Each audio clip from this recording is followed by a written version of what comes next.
Hey, what's up, NBA fan? What's up, all sports fan? What's up, NBA fan? What's up, all sport fan? What's up, NBA fans? What's up, all sport fans? This is JB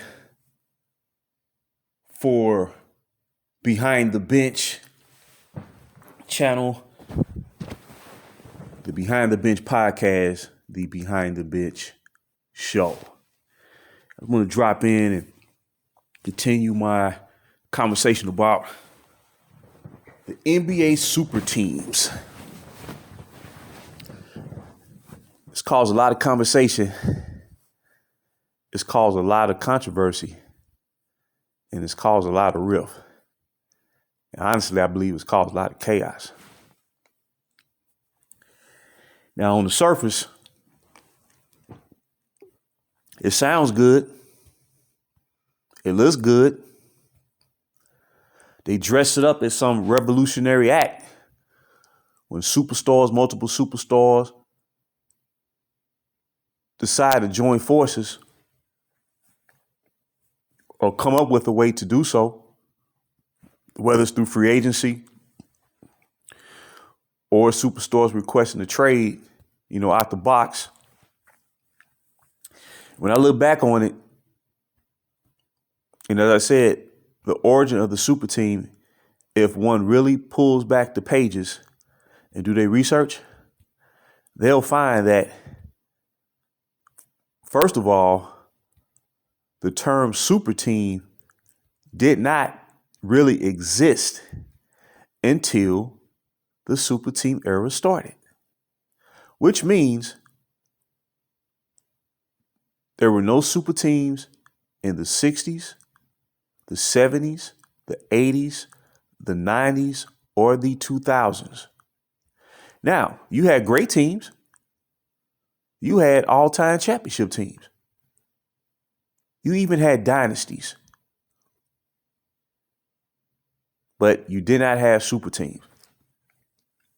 So when I look back on it, if I have to point to a particular year or moment when it started, it all kicked off in the summer of 2010, where we saw three superstar franchise players, two top three players, along with a top 10 talent in the game, where he may not have had a top 10 name, but he had top 10 game. I'm referring to LeBron James, Dwayne Wade, and Chris Bosh. That's when the super team kicked off. That's when the era of the super team was ushered in into the NBA landscape, the NBA conscious. And over these past 13 years, fans that have grown up during this era, they are accustomed to witnessing and even expecting superstars to eventually join forces. A lot of fans will suggest that the super team started with the Boston Celtics of the 2007-2008 season and went on to win the championship that year. But if we look at that situation, now you had a big three in Paul Pierce, KG, and Ray Allen. But there have been a lot of teams that had big threes, but that don't mean that they're a super team or three superstars, much less superstars in their prime that join forces. So we have a situation where the Boston Celtics traded for 13-year veteran Kevin Garnett, or who was entering his 13th year, I should say, and 11-year vet Ray Allen. Actually, no, I take that back. Kevin Garnett had played in the NBA for 13 years, and Ray Allen played in the NBA for 11 years, with KG entering the NBA in 1994, and Ray Allen entering the NBA 2 years later in 1996. And by the time they were traded to Boston, they were on the other side of 30. And then, of course, you had Paul Pierce, who was in his absolute prime, but even he was 30 years old at that point. And nowhere during that year that Boston was referred to as a super team. Now, a revisionist will look back on that period and they may deem that Boston team to be as such. But in real time, during the course of that season, they were not labeled a super team. Now, they did go on to win 66 games that year, but there have been plenty of teams that have won 60 games, that have won 60 games, and were not labeled a super team. And see, normally when you think of a super team, the way that we've seen it transpire, it destabilizes competition in an entire conference that their super team plays in. Because you're extracting a superstar from two other franchises that those superstars played for previously. So those two franchises have been eliminated from the playoff discussion, where they don't pose an obstacle for that super team to have to face come playoff time. That's not how teams were built back then, where it required that you poach players from other teams to form it or to create it. So when you look at that Boston team in 2008, yes, they went on to win the championship, but they struggled mightily throughout that postseason. They lost 10 games during that postseason before they went on to win the championship. 10 games. But when you look at what took place and what started in Miami, where you had two top 3 players and a top 10 talent join forces. And ironically, technically, all 3 superstars were on teams that were above 500. So we're talking about something that has never been seen before. And the moment that they joined forces, they was labeled as a super team. I remember it like it was yesterday. But instead of looking at the immediate impact or advantage that super team would benefit from over the course of those 4 years, from 2011 through 2014, I believe that the super team era has created a myriad of problems and issues that would not exist otherwise. There's so many layers to it that when you pull them back, we're really talking about infinite problems that is being created. It looks good. It caused a lot of conversation and so-called excitement. But for our practical purposes, 3 superstars should not have to be joining forces, or shouldn't be joining forces to compete in the NBA.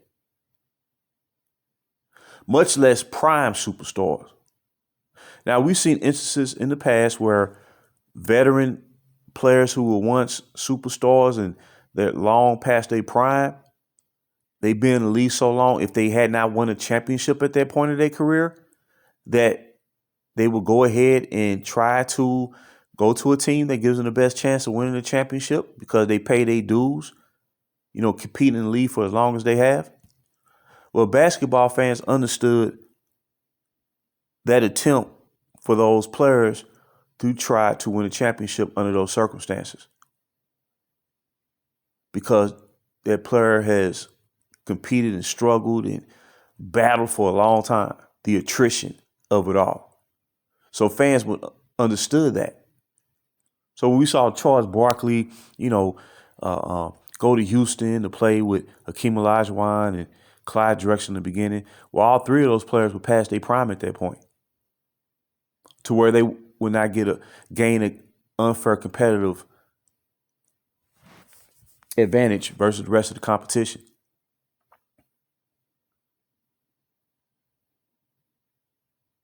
But when you're a prime superstar and you join forces,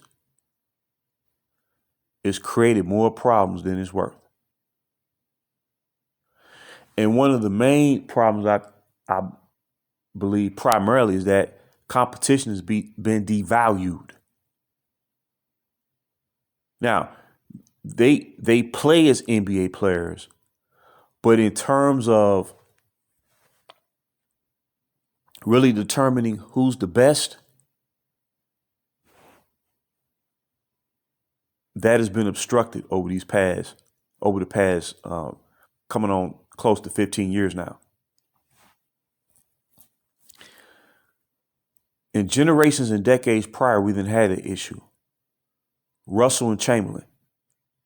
Who was going to play better between both of them, especially when it came to money time, when you really had to get it done and win? And if you look back on the Boston and Philadelphia rivalry of the 60s, many of those playoff series between Russell and Chamberlain, Bill Russell and Will Chamberlain, they often win 7 games. And it often came down to the last possession, to where the majority of the time Boston beat Philly, but it came down to a final basket or a final play.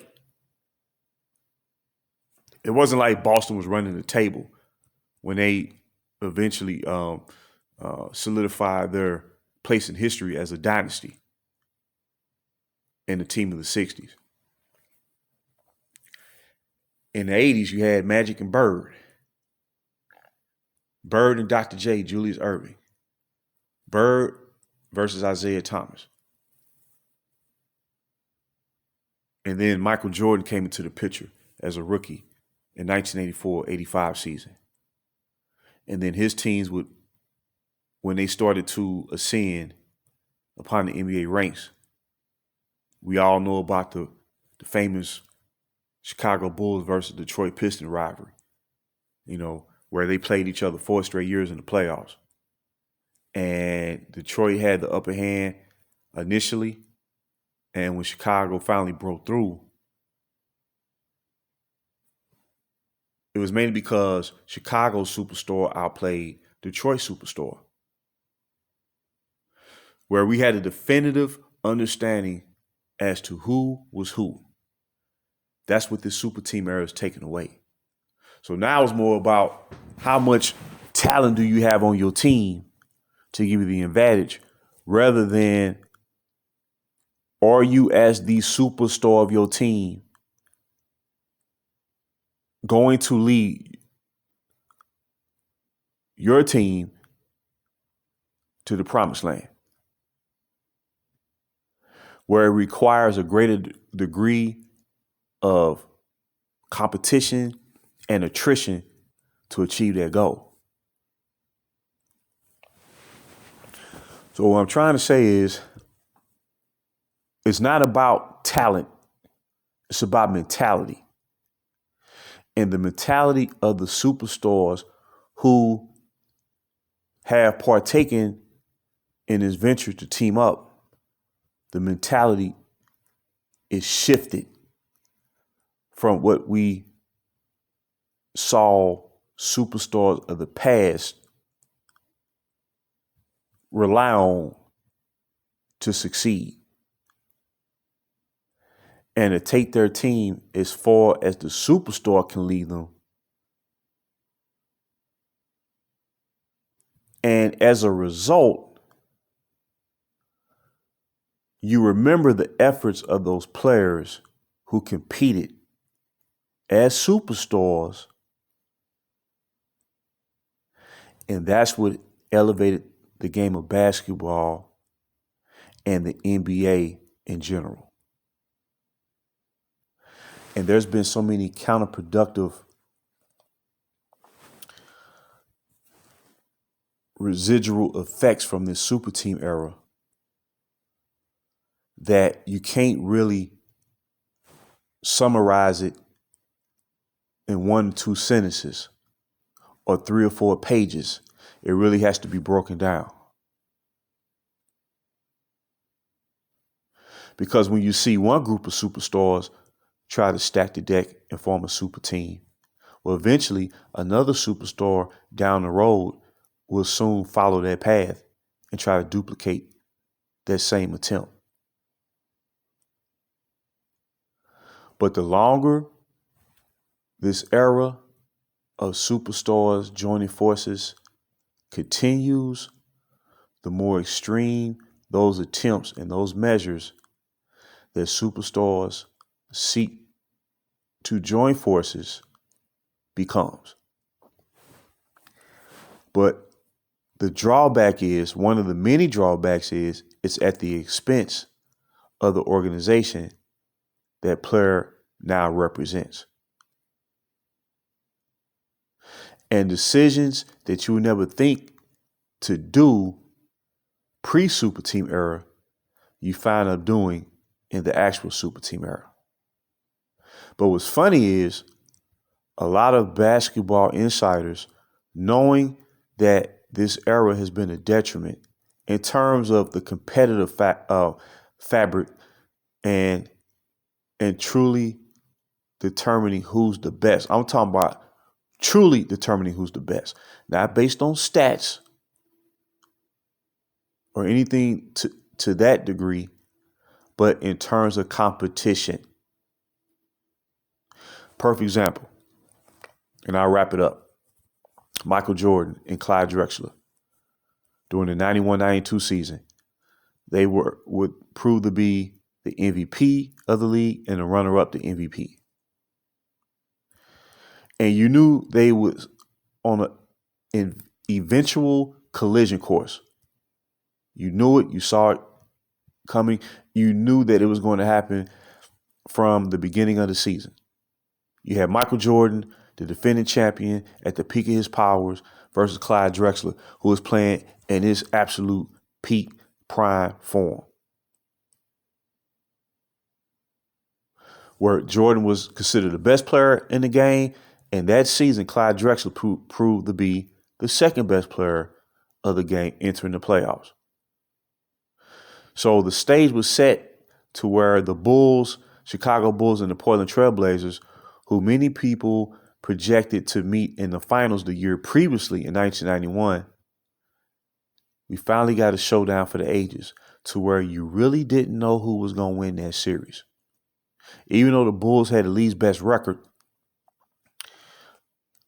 they struggled during the postseason, and Portland was dominant during the postseason. So you really didn't know, but you knew it was all going to come down to who was going to play better between Michael Jordan and Clyde Drexler.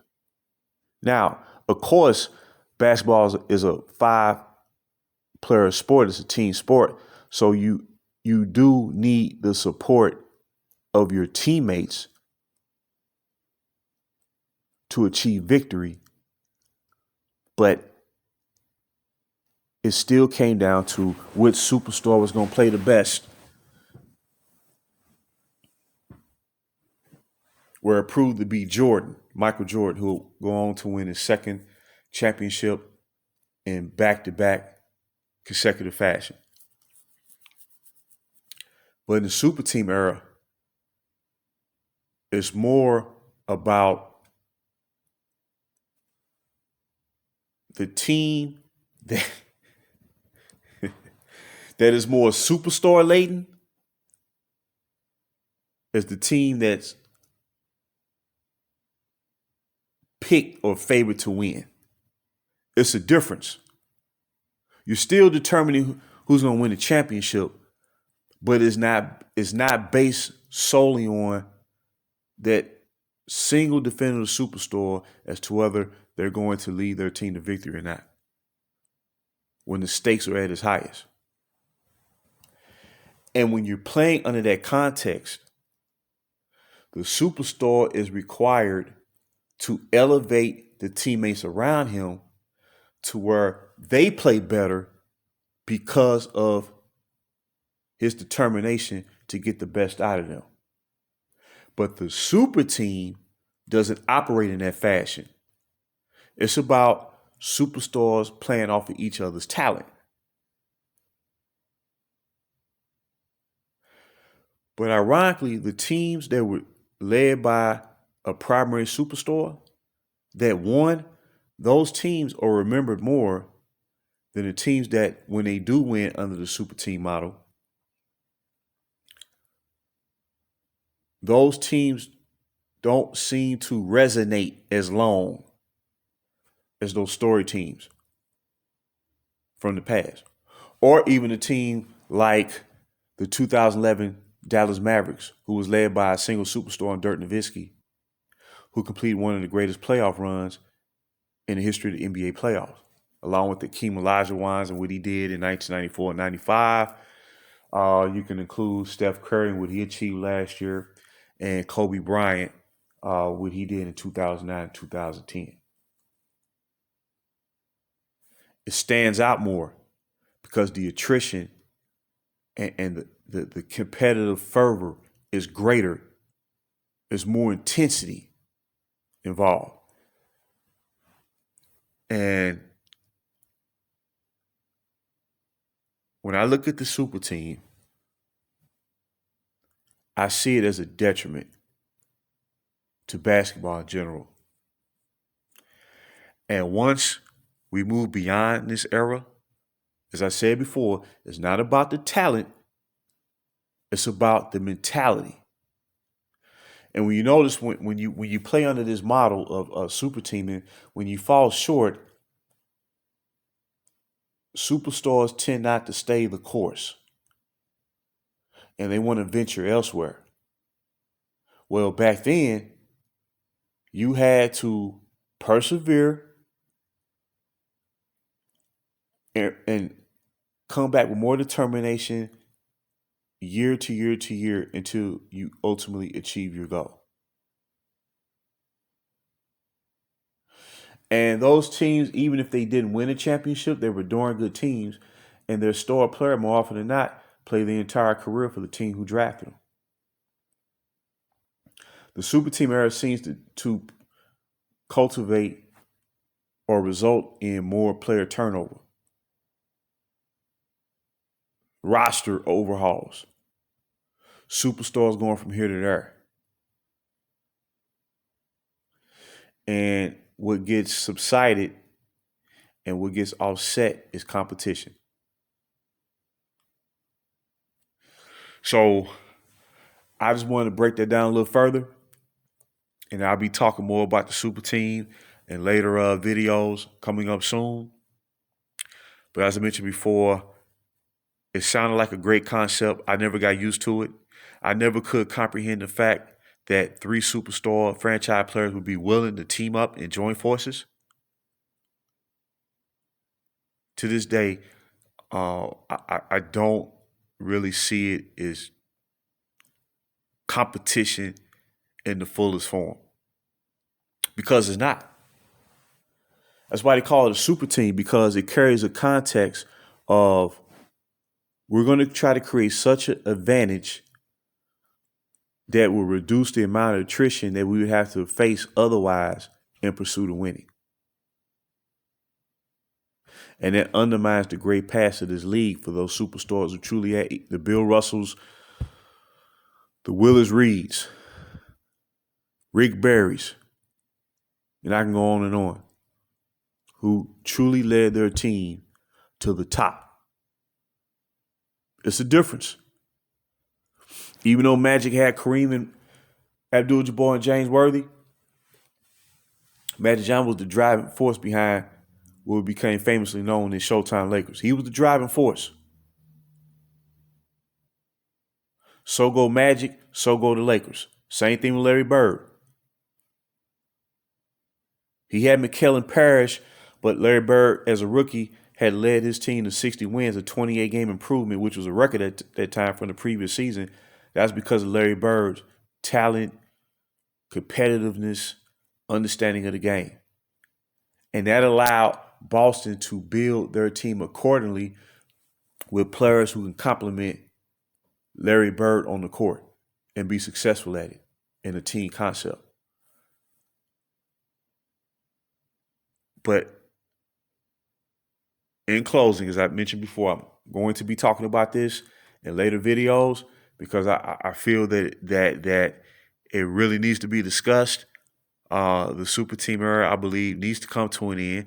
I believe we are slowly reaching its course, and the league could move forward.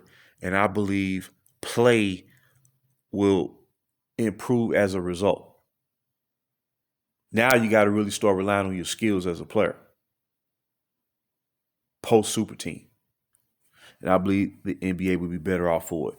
So I just want to drop that real quick, talking about the super team of the NBA, the super team era. And this has been JB for Behind the Bench. Thanks for tuning in and listening. And I will holler later.